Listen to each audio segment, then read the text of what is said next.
और उधर रूस के हमले में पूर्वी यूक्रेन के लुहांस्क में एक स्कूल पूरी तरह से बर्बाद हो गया है और बताया गया कि रूस का निशाना बना स्कूल 19वीं सदी में ये बना हुआ था, जहां पर हमले के बाद इमारत का एक बड़ा हिस्सा आग की चपेट में आ गया है। वहां से आग की ऊंची ऊंची लपटें उठती हुई साफ दिखाई दी, जबकि काले धुएं ने इमारत को बुरी तरह से ढक दिया। और असल में रूसी सेना का पूरा ध्यान इस वक्त पूर्वी यूक्रेन पर है, जिस वजह से वहां उसके हमले और तेज हो गए हैं और इसी कड़ी में उसने यूक्रेन की इस ऐतिहासिक स्कूल को भी अपना निशाना बना लिया। रूस के इस हमले में यूक्रेन की ऐतिहासिक पहचान बर्बाद हो गई। जंग शुरू होने के बाद जिस तरह से अमेरिका ने यूक्रेन को युद्ध के मैदान में अकेला छोड़ा था, उसके बाद कई बार सवाल उठे कि कहीं ताइवान के साथ भी ऐसा ना हो जाए और वो भी चीन के हाथों वैसे ही बर्बाद हो जाए जैसे रूस के हाथों यूक्रेन हुआ। 24 फरवरी के बाद बाइडेन से इस बारे में कभी घुमा फिरा कर तो कभी सीधा सवाल भी पूछा गया था। खुद ताइवान ने ये जताने की कोशिश की थी कि अगर चीन के साथ जंग जैसे हालात बने तो अमेरिका क्या करेगा।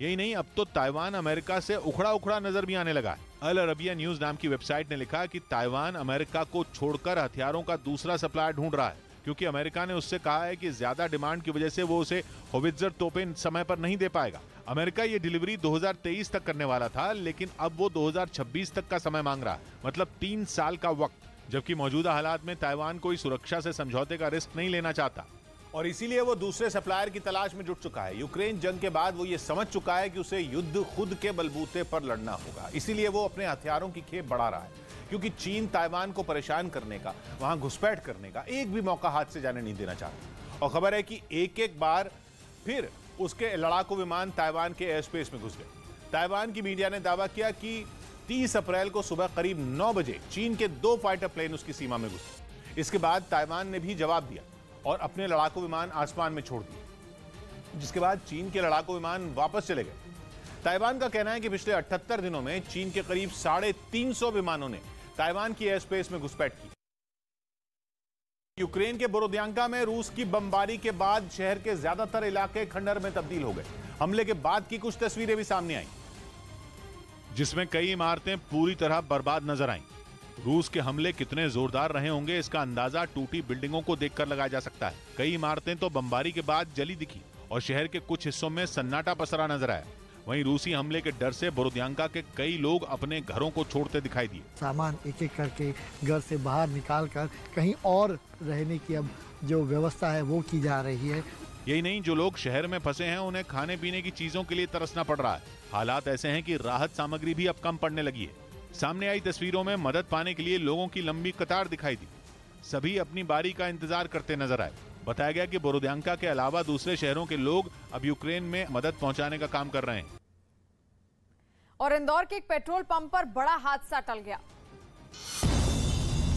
इंदौर के एक पेट्रोल पंप पर बड़ा हादसा टल गया। ऑयल टैंकर खाली करते वक्त अचानक उसमें आग लग गई, जिसके बाद पेट्रोल पंप के कर्मचारी फौरन हरकत में आए और बड़ी मुश्किल से आग को बुझाने में कामयाब हुए।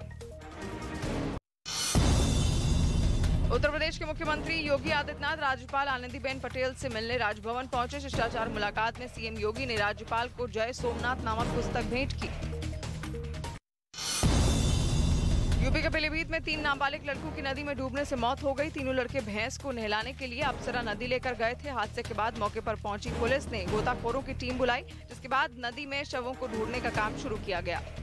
खबर है कि पिछले एक हफ्ते में कई बार ऐसे मौके आए जब नेटो और रूस के बीच जंग छिड़ने ही वाली थी। जर्मनी के नेटो के एक एयर ऑपरेशन सेंटर ने दावा किया कि रूस के फाइटर जेट मिसाइल लेकर बाल्टिक सागर के ऊपर मंडरा रहे थे, जो जर्मनी की सीमा के काफी करीब थे, जिनके पीछे नेटो ने भी अपने फाइटर जेट भेज दिए थे।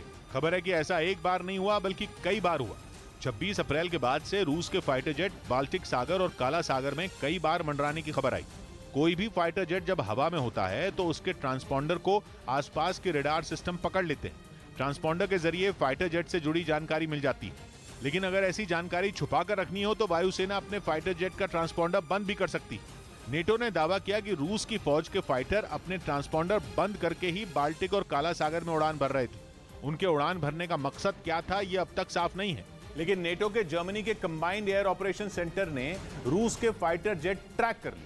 जैसे ही बाल्टिक सागर के ऊपर फाइटर जेट उड़ने की खबर आई, हंगामा मच गया। बाल्टिक सागर से यूरोप के कई देशों की सीमाएं लगती, लेकिन इनमें सबसे अहम जर्मनी और पोलैंड, जो लगातार यूक्रेन पर हमले के कारण रूस का विरोध कर रहे हैं। जैसे ही नेटो के ऑपरेशन सेंटर ने रूस के फाइटर जेट ट्रैक किए, फौरन अपनी हवाई सुरक्षा की टीम को अलर्ट कर दिया और अपने फाइटर जेट भी बाल्टिक सागर के ऊपर भेज दिए। खबर है कि नेटो के फाइटर जेट भी रूस के जेट के बेहद करीब पहुंच गए थे, लेकिन दोनों के बीच भिड़ंत होने से पहले ही रूस के फाइटर जेट अपनी सीमा में लौट गए। नेटो के इस बयान के बाद रूस ने कोई सफाई नहीं दी है, लेकिन इस पर नेटो देशों को उकसाने की कोशिश का रूस पर आरोप लग रहा है। रमजान कादिरोव के वफादार लड़ाके ही पुतिन की सेना के दुश्मन बन गए। यूक्रेन की सेना के एक अधिकारी ने दावा किया कि बुचा में कादिरोव के लड़ाकों ने अपना सबसे बेरहम चेहरा दिखाया और उन्होंने रूस के कई घायल जवानों की हत्या कर दी। यूक्रेन की सेना के अधिकारी के मुताबिक जब वो बुचा गए तो उन्हें चेचन लड़ाकों की ये खौफनाक सच्चाई पता चली। बुचा में रहने वालों ने उन्हें बताया कि रमजान कादिरोव के वफादारों ने पुतिन की सेना के घायल सैनिकों को मौत के घाट उतार दिया। बताया गया कि चेचन लड़ाके रूसी सेना के कई घायल जवानों को वहाँ के एक अस्पताल में ले गए। इसके बाद उन्होंने घायल जवानों को गोली मार दी। यही नहीं, यूक्रेन ने ये आरोप भी लगाया कि चेचन लड़ाकों ने बुचा में एक टॉर्चर चेम्बर भी बनाया जहाँ नागरिकों का नरसंहार किया गया। और यूक्रेन की सेना के अधिकारी के मुताबिक चेचन लड़ाकों की इस बेरहमी का पर्दाफाश खुद बुचा के रहने वाले लोगों ने किया, जिन्होंने रूस के घायल सैनिकों की मदद के बजाय उन्हें मौत दे दी। उसी रूसी सेना के जवान जिनके साथ जंग की शुरुआत से ही चेचन लड़ाकों ने कंधे से कंधा मिलाकर लड़ाई की। तो आखिर ऐसा क्या हुआ जिसने कादिरोव के लड़ाकों को पुतिन की सेना के ही खिलाफ कर दिया? आखिर क्यों चेचन लड़ाकों ने रूसी सेना के जवानों के ऊपर ही गोलियां बरसा दी? असल में कुछ दिन पहले ये खबरें आई कि कादिरोव के वफादार यूक्रेन जंग में अपनी अनदेखी से नाराज चल रहे हैं। वो अपने कमांडर के आदेश पर रूसी सेना से कंधे से कंधा मिलाकर यूक्रेन जंग में जी जान से लड़ रहे थे ताकि जीत का सेहरा उनके सर पर बन सके। मतलब किसी भी मोर्चे पर पहले रूसी सेना होती, फिर यूक्रेन के विद्रोही होते और सबसे अंत में चेचन लड़ाकों की जगह बनती। बस इसी बात ने उनमें कई लड़ाकों को गुस्से से भर दिया। और अगर बुचा की घटना पर यूक्रेन के दावों में सच्चाई है तो फिर ये रूस की सेना के लिए बुरी खबर साबित हो सकती है। यूक्रेन बॉर्डर के पास रूस के बेलग्रेद शहर में मौजूद एक हथियार डिपो में आग लग गई। रूसी सेना के इस हथियार डिपो में आग किसी हादसे की वजह से लगी या उस पर हमला हुआ, इसका पता नहीं चल सका।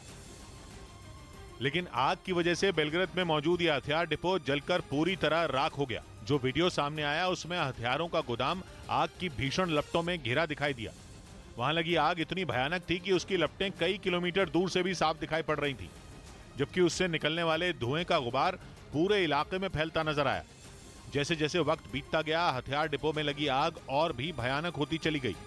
रूस की तरफ से यह बताया गया कि इस घटना में एक आदमी घायल हो गया, लेकिन अभी तक ये साफ नहीं हो सका है कि डिपो में आग कैसे लगी, क्योंकि जिस तरह से आग और धुएं का बवंडर उठा, उसे देखकर यह दावा तक किया गया कि हथियार डिपो पर मिसाइल से हमला किया गया है। क्योंकि पिछले महीने की 27 अप्रैल को रूस के इसी शहर में एक दूसरे हथियार डिपो पर मिसाइल से हमला हुआ था, जिसने वहां के लोगों को खौफ से भर दिया था। रूस के मुताबिक हथियार डिपो पर हमला सुबह करीब 3:30 बजे किया गया था, जिसकी तस्वीर वहां लगे एक सीसीटीवी कैमरे में रिकॉर्ड हो गई थी। सीसीटीवी कैमरे में रिकॉर्ड हुई उस तस्वीर में आग का एक गोला जमीन से आसमान की तरफ तेजी से बढ़ता दिखाई दिया, जिसके बाद वहां एक जोरदार धमाका हुआ।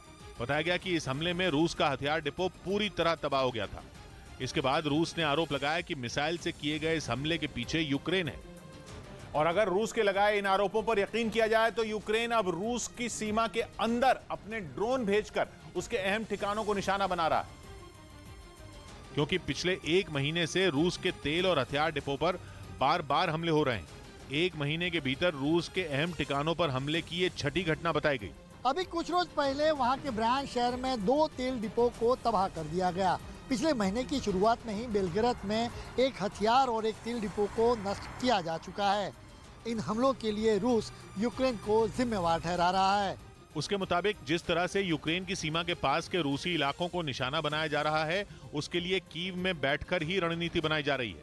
हालांकि यूक्रेन ने रूस के लगाए सारे आरोपों को सिरे से खारिज कर दिया। हरियाणा के स्कूलों में पढ़ाई का समय बदल गया। हरियाणा सरकार ने भीषण गर्मी की वजह से स्कूलों का समय बदल दिया। वहां बुधवार से 8वीं तक के बच्चों की सुबह 7 बजे से दोपहर 12 बजे तक ही पढ़ाई होगी। राजस्थान की दौसा पुलिस ने एक अगवा हुए छात्र को सुरक्षित बचा लिया। दावा किया गया कि इस छात्र ने इंस्टाग्राम पर नोटों की गड्डियों से जुड़ी एक पोस्ट शेयर की थी, जिसके बाद आरोपियों ने उसे अगवा कर लिया था। मौसम विभाग ने महाराष्ट्र के नांदेड़ और अहमदनगर समेत कई जिलों में शुक्रवार तक लू चलने का अलर्ट जारी किया। इस दौरान तापमान 43 डिग्री तक पहुंच सकता है। ये जो 4 डिस्ट्रिक्ट्स है इसमें आइसोलेटेड पॉकेट्स में हीट वेव होने का संभावना है। और महायुद्ध के बीच से बड़ी खबर।